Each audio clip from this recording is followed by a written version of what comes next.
سڵاوتان لێبێت وەم کاتتان باش بینەرانی خۆشەویست لە خزمەتاندان بۆ پێشکەشکردنی بەرنامەیەکی تایبەت سەبارەت بە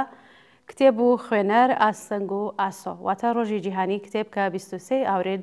ڕۆژی جیهانی کتێب بوو. بۆ قسەکردن لەسەرم بابەتە داوام کردوە لە بەڕێز کاک دیاکۆ عەلەوی ڕۆژنامەنووس کە لەم بەرنامەیە بەشدار بێت و وەڵام بە چەند پرسیارێکم بداتەوە پێشەوەی کە بڕۆمە لای میوانی بەرنامەکە ناوبڕێک دەبینین دواتر دەگەڕێمە وڵاتە. کتێب و خوێندنەوە پایەیەکی بنەڕەتی هەر کۆمەڵگەیەکی زیندوو پێشکەوتون.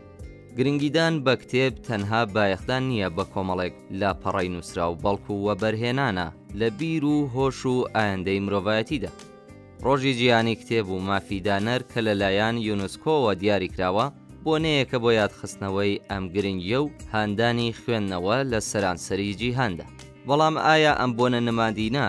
تا چەند توانیوێتی ببێتە هێزێکی کاریگەر بۆ پەرەپێدانی کەلتوری خوێندنەوە لە کردەوەدا بە تایبەت لەو کۆمەڵگەیانەی ڕووبەڕووی ئاستەنگی جۆراوجۆر دەبنەوە. لە بابەتی ئەم ڕۆماندا هەوڵ دەدەین بە وردی لە ڕەوشی کتێب و خوێندنەوە لە ئێران و بە تایبەتی لە نێو کۆمەڵگەی کوردیدا بکۆڵینەوە. لە کاتێکدا پرسیار لەبارەی گۆڕانکاریەکانی ئاستی خوێندنەوەی گشتی لە ئێران دەکەین و تیشک دەخەینە سەر بارودۆخی تایبەتی ناوچە کوردیەکان لە ئاستی دەستڕاگەشتن بە کتێبەوە تا دەگاتە ڕۆڵی زمانی دایکی وەک هاندەر یان ئاستەنگێک لە بەردەم خوێندنەوەدا. هەروەها کاریگەریەکانی سانسۆر لەسەر بەرهەمهێنان و بڵاوکردنەوە، دۆخی کتێبفرۆشیەکان لە شارە کوردیەکان، ئاستی پشتگیری حکوومەت بۆ پیشەسازی چاپ و بڵاوکردنەوە بە بەراورد لەگەڵ وڵاتانی تر، دەرفەتەکانی بەردەم نووسەرانی کورد بۆ گەیاندنی دەنگیان و ئارەزوومەندی نەوەی نوێ بۆ ناسینی کەلتور و مێژووی خۆیان لە ڕێگەی کتێبەوە و پۆتانسیێلی تەکنۆلۆژیای نوێ وەک کتێبی ئەلێکترۆنیکی و دەنگی. کاک دیاکۆم کاتت باش، سپاس بۆ ئامادەبوونت لە بەرنامەی تایبەتی ئەمڕۆی ئێمە. سڵاوتان لەبێ بە خزمەتان. زۆر سپاس. کاک دیاکۆ سەرەتا دینە سەر گرنگی نمادینەکەی ڕۆژی جیهانی کتێب. بۆچی یونسکۆ ئەم ڕۆژەی وەکو ڕۆژی جیهانی کتێب و مافی دانەر دیاری کردووە؟ واقعیتەوەیە کە 23 ئاوریل لە یەکێ لە تەقویمەکانە ئەگەر اشتباه نەکەم وەکو ساڵڕۆژی لەدایکبوونی شێکسپیر و سەروانس هەڵبژاردراوە، یعنی بتراوە کە ئەوە ڕۆژی لەدایکبوونی ئەوان بووە. بەڵام لە عینی حاڵە موردێکی تر کە تەسیری بووە لەسەر هەڵبژاردننی ئەم ڕۆژە جەژنێکە کە لە قەدیم و لە بەشی کاتالۆنیای ئیسپانیا بەرگوزارە بە پێشن ڕۆژی سەن جۆرج کە هەر تقریبان مسادفە لەگەڵ 24 ئاوریل، ڕۆژێکە کە بە خەڵک جەژنەگرن و جالبەکە بە قەولێ خەڵاتێکە لەم جەژنەیە دیاریەکرێت و بە یەکترینی ئەدەن کتێبە و گوڵی سوور. ئەوە لە قەدیم و تاریخێکی قەدیمی خۆی هەیە، ئەویش تەسیری بووە لەسەر مۆزوع. بە هەر حاڵ ساڵانە یونسکۆ ئەم ڕۆژەی خۆ یونسکۆ هەڵی بژاردووە، بەڵام ساڵانە لە وڵاتانی مختلفە بەرنامەیان هەیە بۆی، مەسەلەن پایتەختی کتێبی دنیا معرفیەکەن کە ساڵی پێشوو ستراسبورگ بوو، بۆ ئەم ساڵ هێشتا پێم وابێ معرفی نەکراوە، بەڵام بەداخەوە لە لای خۆمان زۆر بە کەمی شتێکی وە ئەناسرێت و ئەبینرێ، بەڵام بەداخەوە لە لای خۆمان پێم وایە کەمترین کەسان کە بزانن ئەساسن ڕۆژێک هەیە لە دنیا بە ناوی ڕۆژی کتێب، ڕۆژێک هەیە کە لە ناویە بە خۆلێ هەوڵە درێت بۆ ئەوەی کە مەسەلەی خوێندن و خوێندنەوە لەسەری تاکید بکرێت، کاری لەسەر بکرێت. ئەوە بەشە نەمادینەکەیەتی کە عەرزم کرد. بەڵێ کاک دیاکۆ لە وڵاتە جیاوازەکاندا چەندە بەجددی گیراوە ئەم ڕۆژە؟ ئەوەم عەرزکردن مەسەلەن هەر ئێمە لە دنیا ڕۆژی جیهانی کتێبمان هەیە، لە عینی حاڵە پایتەختی کتێبمان هەیە، دوای ئەوە عەرز بێ لە خزمەتانە بەرنامەهای جیاواز هەیە بۆ حمایەت لە مەسەلەی خوێندنەوە، بەرنامەهای جیاواز هەیە و سیاسەتهای جیاواز هەیە بۆ ئەوەی کە وڵاتان بتوانن هەوڵ بدەن بۆ ئەوەی کە سەرانەی خوێندنەوە، ئەوەی کە هەر کەسێ ڕۆژانە، مانگانە، ساڵانە چەندێک کتێب بخوێنێت و بتوانن ئەو ڕقەمە و عەدەدە زۆرترکەن و بیبەنە سەرەوە. مەسەلەن پارەکە ئەگەر اشتباه دەوڵەتی سوێد عەدەدێکی زۆر گەورەی دانا دوای بەڕاستی زۆر لەسەر ئەم مۆزوعە بۆ ئەوەی کە کتێب کتێبی فیزیکی کتێبی کاغزی واردی کتێبخانەکانی مەدرسەکان بکە بودجەیەکە بۆی داناوە عەدەدێکە کە زۆر بە سەختی ڕەنگە مەسەن باوەڕیشی بکەین عەدەدەی ئەگەرشتمان 680 میلیۆن کرۆن 680 میلیۆن کرۆنی هەزینە کردووە ینی زیاتر لە 620 میلیۆن یۆرۆ تقریبا بۆ ئەوەی کە کتێبی فیزیکی واردی کتێبخانەکانی مەدرسەکان بێ عەدەدێکە بیرکردن لێشی سەری نیان سوورە منە وەختە بیری لێ کاتەوە لەولاوە ڕۆژی جیهانی کتێب لە واقعا ڕۆژێکە بۆ ئەوەی کە ئەهەمیەتی مۆزوعەکە کەمێ زۆرتر ببینجن لای کەسانێکەوە کە چاوی لێ ناکەن بەڵام سیاسەتی کولی دەوڵەتەکان مەسەلەن سوێدە عەرزکردن فەڕەنسا ئەڵمان باقی وڵاتان ئیسپانیا بە تۆری بەردەوام بەرنامەیان هەیە بەسەر ئەم مۆزوع بەڵێ کاک دیاکۆ ئایا ئەم جۆرە بۆنانە دەتوانێت کاریگەری ڕاستەقینەی لەسەر پەرەپێدانی کولتوری خوێندن هەبێ یان تەنها لایەنێکی نمادینی هەیە ئەم جۆرە بۆنانە قەزعان ئەتوانێت بیبێ بەڵام ئەگەر لە سەتحی مدیریەتی سەتحی سیاست گوزاری کەسانە ببن کە گەرەکیان بێ و بتوانن و تەمایلیان بێ بەوەی کە مەسەلەی خوێندنەوە بابێژین خوێندنەوە بکەن بە مەسەلە لە ناو کۆمەڵگایە بەداخەوە ئەو شتە لەناو کۆمەڵگای ئێمان نییە مەسەلەن من تەسەورم ئەوەیە کە لە لای خۆمان لە کوردستانات لە کوردەواری لە ئێران لە عێراق حتا لە هەرێمی کوردستان لە باشوور لە باکوور لە ڕۆژاوا هەر بەو شێوە ئەو شتێک کە ئەو سیستمە کە زاڵە ئەوەیە کە چۆن ئەسەبا بێژین چۆن بنیامەکانەشن بەرەو خوێندنەوە من تەسەورمەوەیە کە سیستمێکی مەوروسیە ئەگەر کەسێ لە ناو بنەماڵەیە مەسەلەن دایکی باوکی پوری خاڵی مامی کەسێ ببێ کە کتێب بخوێنێت تۆ ڕەنگە نەفرێ لە ناو ئەو بنەماڵات و چاولەوە بکە مناڵێک و بەپێی ئەوە بچێ بە دوای خوێندنەوە ئەینا نە سیاسەتێ وجودی هەیە نە بەرنامەیەک هەیە بۆ ئەوەی کاوە زیاد بکرێت و بەداخەوە ئەوە بە نەزەرم هەرچەند ئێمە لە بەشی ئەدەبیاتی شەفاهی بابێژین لە بەشی حکایەت گەڕانەوە بە تایبەت کوردەواری هێزێکی بەهێزە بابێژم بەڵام لەباری مەسەلەی ئەدەبیاتی غەیری شەفاهی بەداخەوە کۆڵە زۆریش کۆڵە بەڵە کاک دیاکۆ باسی وڵاتانمان کرد ئەگەر بینە سەر خوێندنەوە لە ئێران لە کۆمەڵگای کوردی بە تایبەتی خوێندنەوەی تاکە کەسی لە ئێران لەم ساڵانە دوایدا چه گۆڕانکاریکی بەسەردا هاتووە ئێوە کە زۆرتر لەسەر و بابەتە گرنگیتان داوە بەپێی ئامار ئەوڵەن کە لەسەر هەرم ئامارە شەڕە بەردەوام ئەوەی کە چەنێ کەسان سەرانەی خوێندنەوە چەندێکە لە ئێرانە عددی دقیقمان نییە بەڵام بەپێی ئەو شتێکە مەرکەزی ئامارێژێ ساڵی 99 بڵاوی کردووەتەوە ئێژێ سەرانەی خوێندنەوە ئەگەر شتمانەکەم ساڵی 99 بەچە ئێژێ سەرانەی خوێندنەوە لە ئێرانە 16 دقەیە بۆ هەر کەسێک لە ڕۆژە دوای ئەوە ئاماری تازە هاتووە دەرەوە ئێژێ 13 دقەیە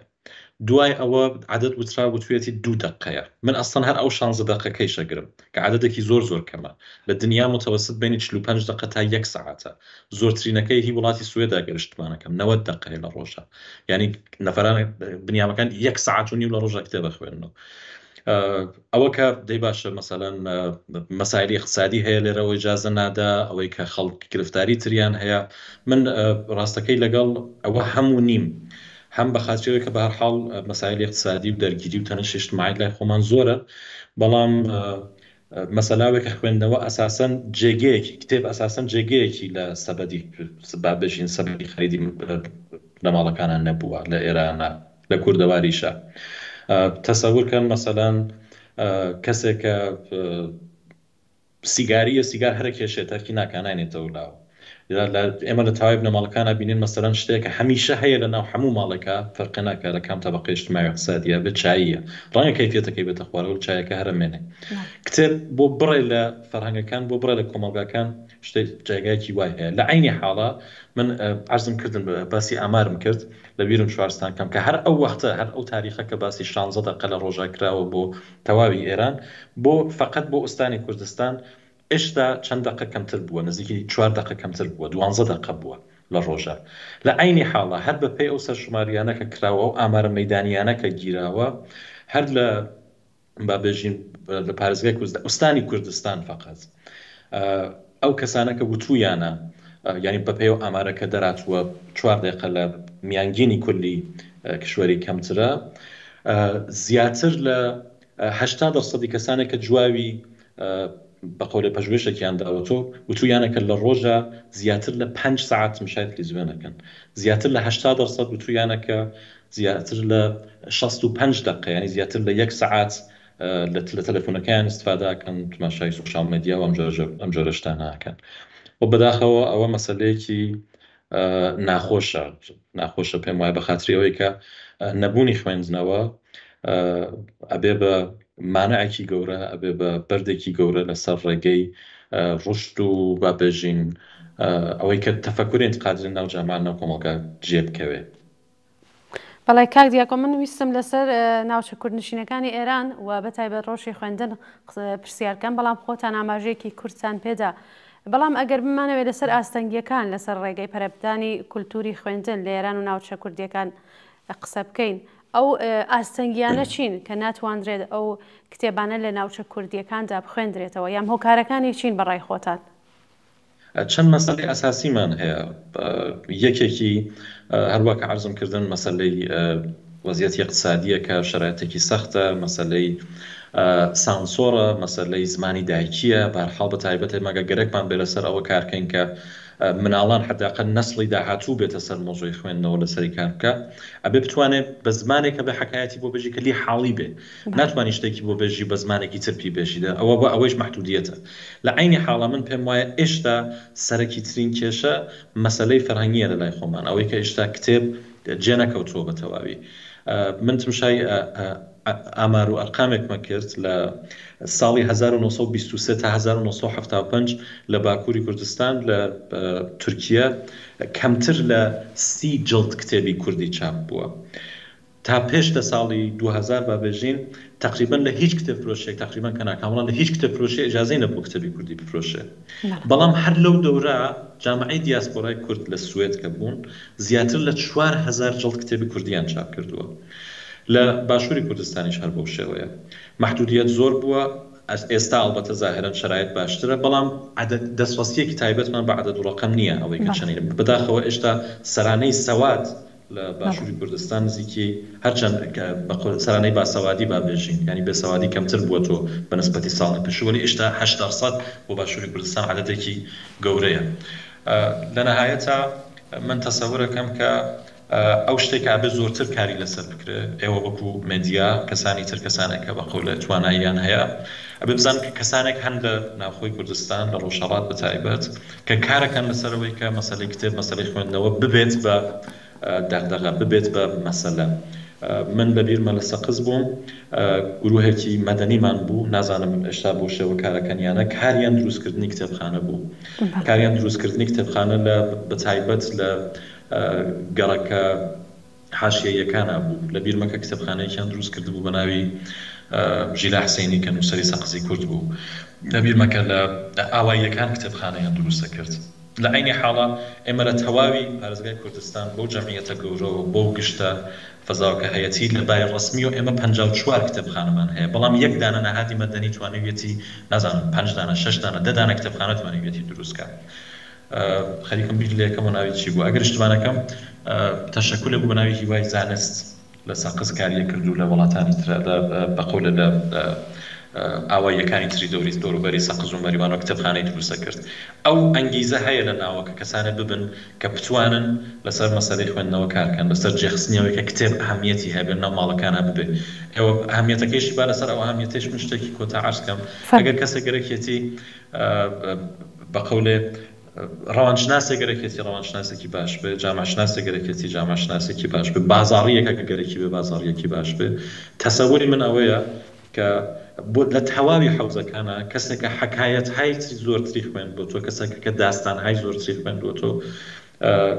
ئەتوانێت لە کارەکەی خۆیان زۆرتر سەربکەوێت، موفقتر بێت.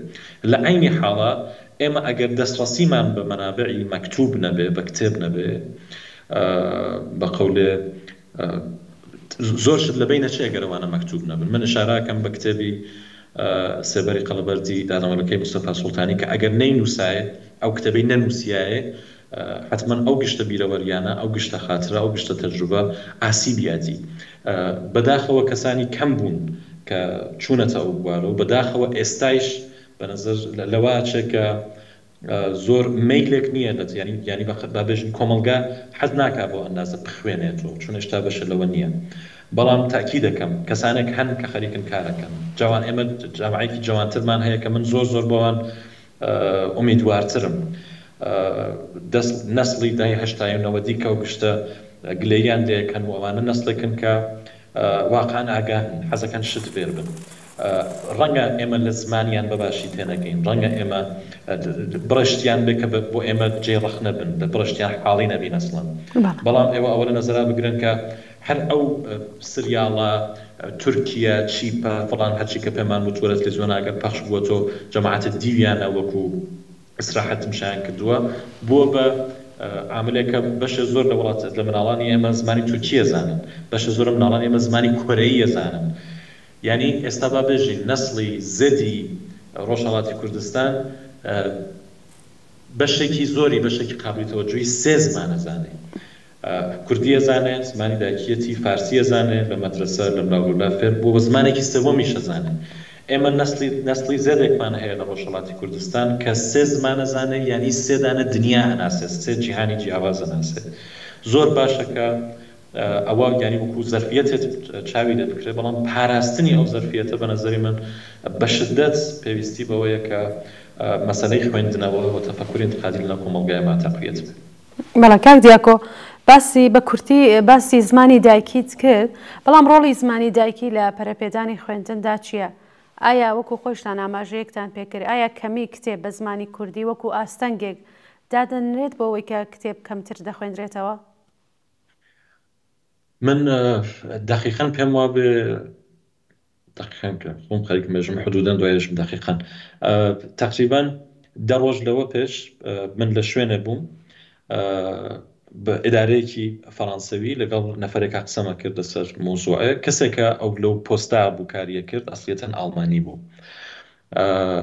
ئەیوت من باوەجودی ئەوەی کە ئەیوت من لە فەڕەنسا ئەژیم کارەکەم ڕەنگە ئاخری هەفتانە بچمەوە بۆ ئاڵمان ئێژێ باوجودکە زمانی فەڕەنساوی ئەزانم بە باشی ئەزانم ئێژە من تا ئێستا حتا یەک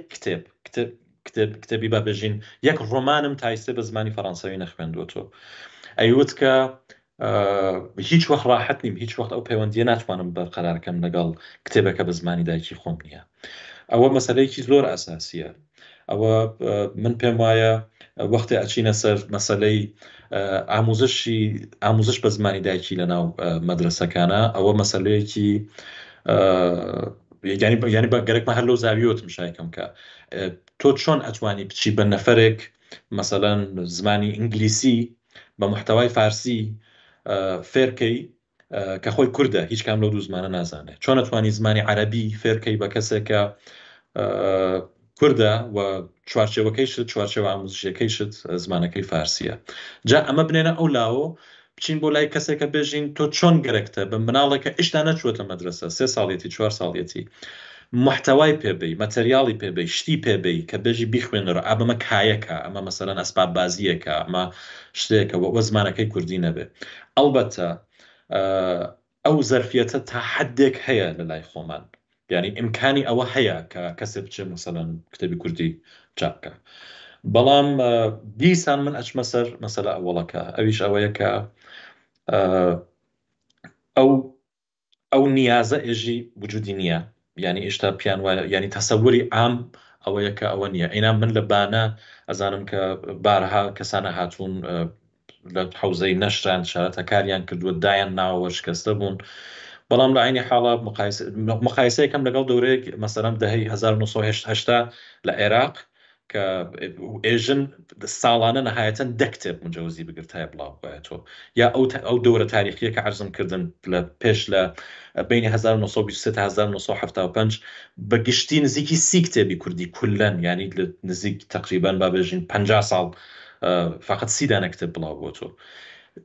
وەختێک کۆمەڵگای باکوور و باشوور گەیشتون بەوەی کە پێویست بە کتێبە کە جامعە دیاسپۆراکەی ئەوەی بۆ کردووە ئێمە ئێستا لە ناوخۆر لە ڕۆژهەڵاتی کوردستان ئەو زەرفیەتەمان هەیە ئەتوانین کتێب چاپ بکەین دروستە کە تێغی سانسۆر هەیە دروستە کە مەمنوعیەت مەحدودیەت هەیە بەڵام ئەبێ قسەی لێ بکرێ، ئەبێ بە قەولێ کتێب بچێتە ناو ژیانی بنیامە، بچێتە ناو ماڵەکان و هەروە کەسانی مختلفە چن بە قەولێ چوزانم ببێ بە شتێکە بنیامەکان وەکو کادۆ ئەیدەن بە یەکترین ئاوایە بێن. کاک دیاکۆ لە بەشە لە قسەکان تا ئاماژەت بە سانسۆر کرد وەو ئاستەنگیانەی کە لە بەردەم کتێب خوێندنەوە کتێب فرۆشیەکانە هەیە. سانسۆر چه کاریگەریەکی لەسەر بەرهەمهێنان و بڵاوکردنەوەی کتێب لە ئێراندا هەیە؟ بەشێکی زۆری ئەو خۆشتان باش دەزانن با بەژین جمهوری ئیسلامی شاید بە باشی ڕۆژێک نەفەرە ئەیوت جمهوری ئیسلامی فقط سین نییە، باشترین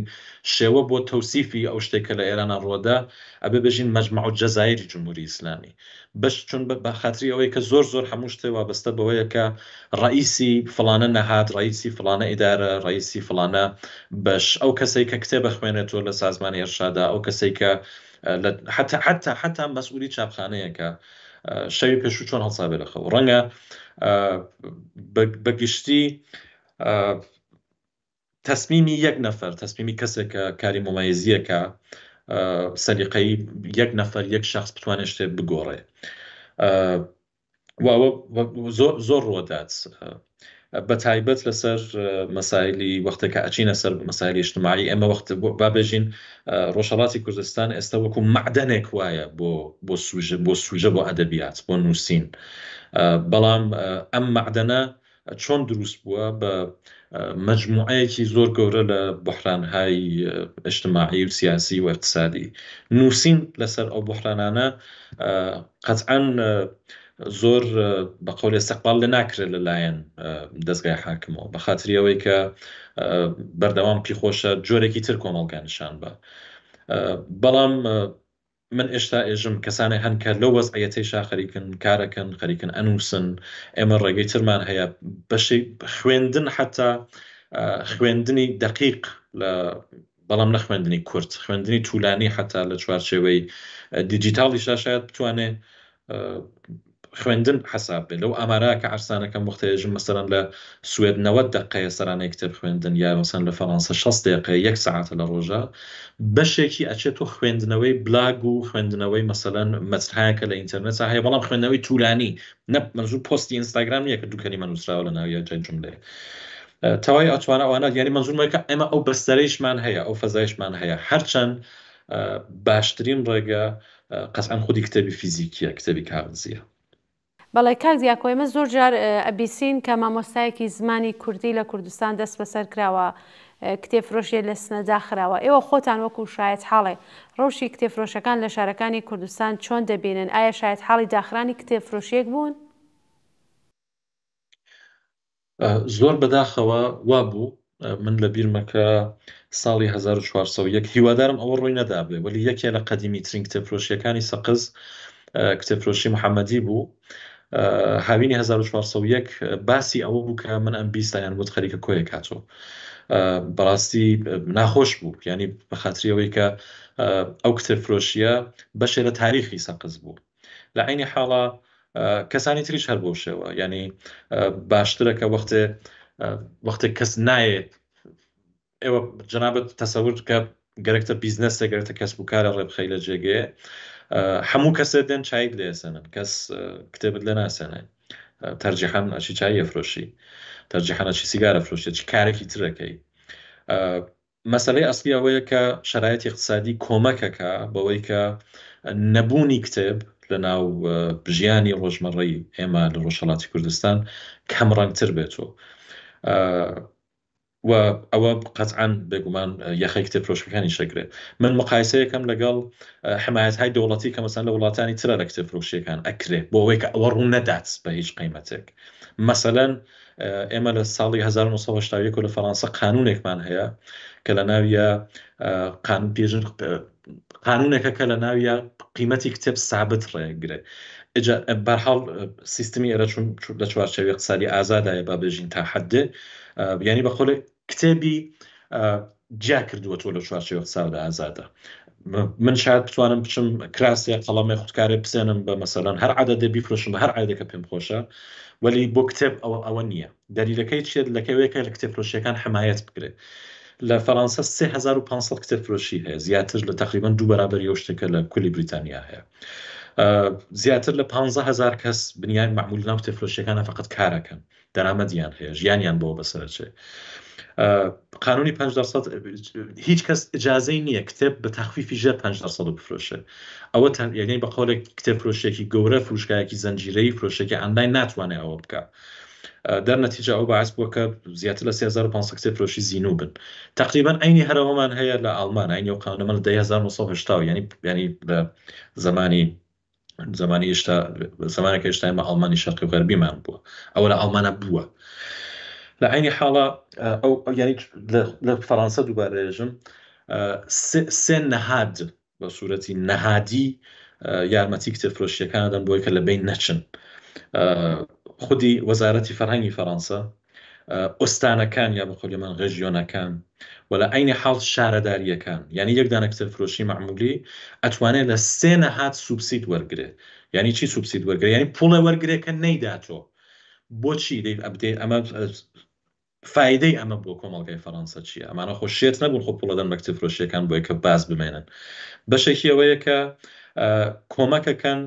بە فەرهەنگی خوێندنەوە، هەوڵەدەن بە هەر شێوەکە بووە ئەو عادەتە بمێنێتەوە لەناو کۆمەڵگا. بۆچی؟ بە خااتریەوەی کە خوێندنەوە کۆمەکەکە بەوەی کە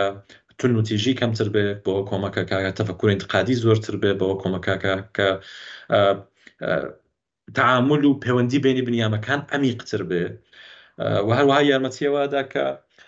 بە قەولێ کۆمەڵگا هەمیشە بابێژین هەمیشە لە حرەکەت هابێ، هەمیشە لە حرەکەتی بەردەوام هابێ. بەڵێ کاک دیاکۆمە بەست ئەوەیە هیچ نەهادێک نییە پشتیوانی کتێبفرۆشەکان کا لە ئێرانە و بوونی ئەم ئاستەنگیانەیە کە هۆکارە بۆی کە کتێب خوێندنەوە کەم بێت لە ئێران. جمهوری ئیسلامی بەتە یانی دەوڵەتەکان بەردەوام ئێژن ئێمە ئەوە ئەەکەین، ئێژن ئێمەشەکەین. مەسەلەن ژە بەرنامەیە دانش سازمانێکمان هەیە لە ئێران بە ناوی خانەیە کتاب، بەشێکە لە وەزارەتی ئێرشاد. ئێژە مەسەلەن من ئەیدانەی کتێب بەرگوزارەکەم، هاوینانە زەمستانە تابستانە بەهارەی کتاب بەرگوزارەکە. لە ناویە بۆنی تەخفیفەدا مەسەلەن ئێژە بە 20% تەخفیف و خەڵک کتێب بسێنن. ئەو 20%ەکە خۆی ئەیگەڕێنێتەوە بۆ کتێبفرۆشەکان. بەڵام ئەیدا بە کێ؟ ئەیدا بە کتێبفرۆشیەکانی سەقز، ئەیدا بە کتێبفرۆشە مستەقلەکانی مەسەلەن کرماشان، ئەیدا بە کتێبفرۆشە مستەقلەکانی بۆکان، ئەیدا بۆ کەسانی کە بە قەولێ لەناو ئەو خەت ئەسەن زۆر جار وایە کتێبفرۆشەکان کتێبفرۆشە مستەقلەکان ئەسەن ئاگاداری ئەو تەرحان نابن. یان مەسەلەن هەر ئایستێ ئەمە قانونە مسەوبەکەی هەیە،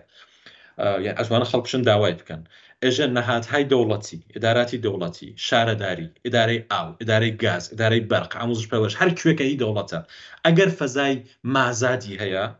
موەزەفە بیدات بە خەڵک چن بیکەن بە کتێبفرۆشی. ئەسڵەن ئێوە مەسەلەن من پێم وان یا ئایسە هیچ کەسە لە کوردستانی شاوە بزانێ، یا حتا لە شارەکانی تریشە. لە عینی حاڵە زۆر وابەستەیە ئەو مۆزوعە بە زۆر وابەستەیە ئەو مۆزوعە بە بەوەی کە دیسان ئەو وەختی شوتم چون سیستم مەجموع جەزایری ئیدارە کرێ، زۆر بەستگی هەیە کە ئەو مدیرە کێبێ، ڕەوابط کێبێ، یعنی سیستم نییە کە شتەکە ئاباتە بەرەوە بنیامەکانن. ولا نهایت البته هر چنێکیشان بنیامانە عوض بوون نەفراتی مختلف هاتوون. ئەساسی مەسەلەی خوێندنەوە تەفەکوور انتقادی ئەسڵ لەناو سیاسەتهای کولی مدیریەتی ئێرانە هەر نەبووە. کاک دیاکۆ، نووسەرانی کورد تا چه ڕادێک توانیم یانە بەرهەمەکانی خۆیان لە ئێران و هەروەها لە دەرەوەی ئێران بڵاو بکەنەوە؟ من ئەگەر ئشتبانەکەم باشوور ساڵی پێشوو لە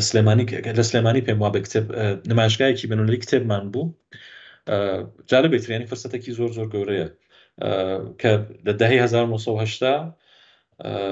ساڵی 10 کتێب چاپ بووە، بەڵام ئێمە پارەکە نمایشگایەکی کتێبی